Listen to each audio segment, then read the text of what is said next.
Just getting ready to start. Why are we here? Because you made me come. Wait, did I say something? Hold on. Good evening, folks. Welcome. We are going to get started in just a minute. I just wanted to make a couple announcements before we do start. I'm giving you numbers, and we're going to call you up by those numbers to get your book signed. They're just going to sign books the first go-round, and Mr. Flint is not able to personalize. He's just going to be able to put his signature in the book. If any of you have memorabilia, we're going to ask you to wait to the end. We're going to see how much time we have left. He may or may not be able to get to that. Most likely, he may be able to do a couple copies of the newest issue of Hustler, which does promote the book. So, at any rate, I'm just going to get them in here. We're going to get set up. They're going to talk a bit, and it's basically then going to be a Q&A tonight. And then we will get you up to get your book signed, and we'll get started in just a minute. Wow, memorabilia. So does that mean 40-foot dong that you have? I'm joking. I'm gonna get my dildos. It's not over there. Oh,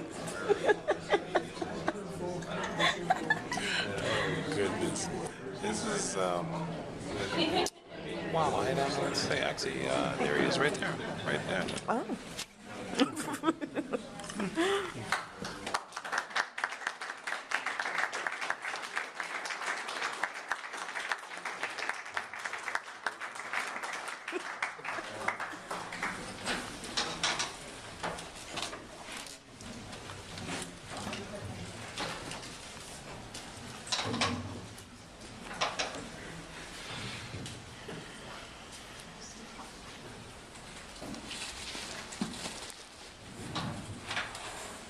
Can you see it? Thank you.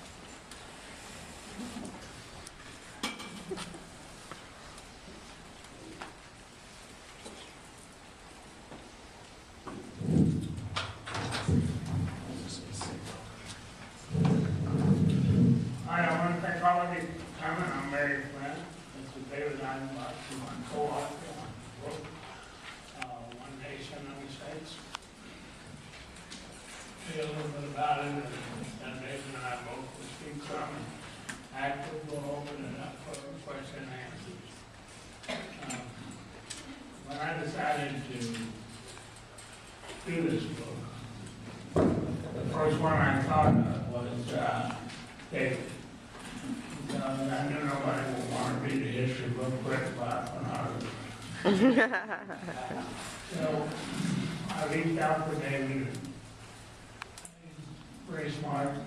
Did a lot of important work for the History Channel on the same subject matter. And he and I together was like hand in glove. We worked magnificently together because we had certain goals that we wanted to achieve. We were not interested in going back to history and just writing about people's sex lives. We wanted to see how the relationship between President and First Ladies, mistresses and lovers, how it actually affected policy. Even though there's been some very powerful women in history that have done a great deal to affect policy even before women had the right to vote.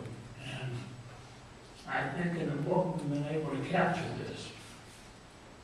And we started in the beginning with an effort to look and see, first of all, in the sex scandals that exist in our culture today, do they also exist with the founding fathers? And we found that they definitely did. No one wanted to believe that this great man, Thomas Jefferson, who wrote the Declaration of Independence, would actually father 6 children with his slave girl, Sally Hemings.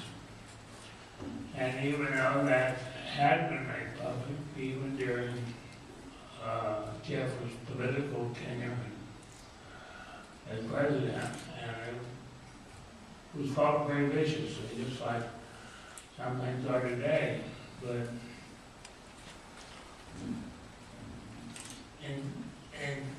down and looking at these various things that happened, including Jefferson, for almost 2 centuries. I'm going to believe it was taken as a rumor. And then in 1998, through the science of DNA, it was established that Jefferson did father Sarah Hamlin's children. Now, it's strange that Jefferson and Washington was the only 2 founding fathers that never freed their slaves after the Revolutionary War. And there's been a lot of speculation there. I think I probably know why Jefferson didn't. But,